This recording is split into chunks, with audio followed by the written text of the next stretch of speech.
सुप्रसिद्ध अभिनेता दिग्दर्शक प्रसाद ओकने त्याच्या चाहत्यांसह एक आनंदाची बातमी शेअर केली आहे।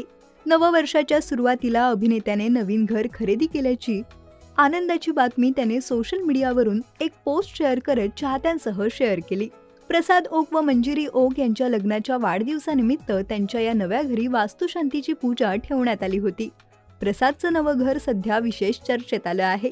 प्रसादने घेतलेल्या नव्या घरात त्याने जवळच्या मित्रपरिवाराला आमंत्रण दिलं होतं। यावेळी सिनेसृष्टीतील अभिनेता मंगेश देसाई याने कुटुंबियांसह हजेरी लावलेली पाहायला मिळाली। याशिवाय एका खास व्यक्तीलाही आमंत्रण देण्यात आलं होतं। महाराष्ट्राचे मुख्यमंत्री एकनाथ शिंदे यांना प्रसादच्या घरी आमंत्रित करण्यात आलं होतं।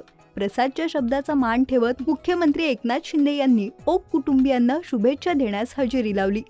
या भेटीनंतर प्रसादने मुख्यमंत्री एकनाथ शिंदे यांच्या बरोबरचे काही फोटो व्हिडिओ शेअर करत त्यांचे आभार मानत एक पोस्ट शेअर केली आहे। प्रसादने पोस्ट शेअर करत मुख्यमंत्री साहेब, माझ्यासारख्या एका छोट्या कलाकाराच्या विनंतीला मान देत तुम्ही दिलेला शब्द पाळलात आणि वास्तुशांतीच्या दिवशी आमच्या घरी आलात। अत्यंत व्यस्त वेळापत्रकातून वेळ काढून आलात। कोणताही राजकारणी आविर्भाव न ठेवता अगदी कुटुंबातलेच असल्याप्रमाणे आमच्या बरोबर बसलात, जेवलात, नीट निरखून संपूर्ण घर पाहिलत। हा प्रसंग आमच्या सगळ्यांच्या मनावर कायमचा कोरला गेला आहे, असंही तो म्हणाला। यापुढे लिहित त्याने आपले गुरु धर्मवीर आनंद दिघे साहेब यांच्या पावलावर पाऊल टाकत आपण ज्या पद्धतीने माणूस जोडता आहात ते पाहता गुरुने दिला ज्ञानरूपी वसा, आम्ही चालवू हा पुढे वारसा। हे शब्द तंतोतंत खरे आहेत असंच वाटलं, असं म्हणत ओक कुटुंबियांकडून त्यांचे आभार मानले आहेत।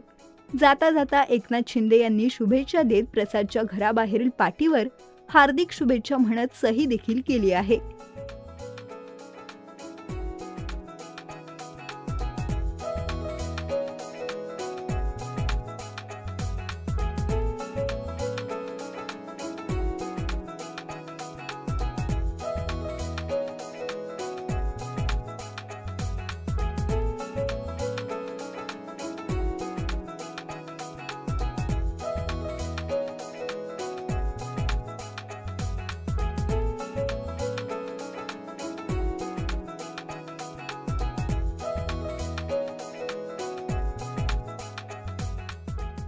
मराठी चित्रपटसृष्टीतील लेटेस्ट अपडेट्स आणि गॉसिपसाठी आमच्या चॅनेलला सबस्क्राईब करा आणि बेल आयकॉन दाबायला विसरू नका।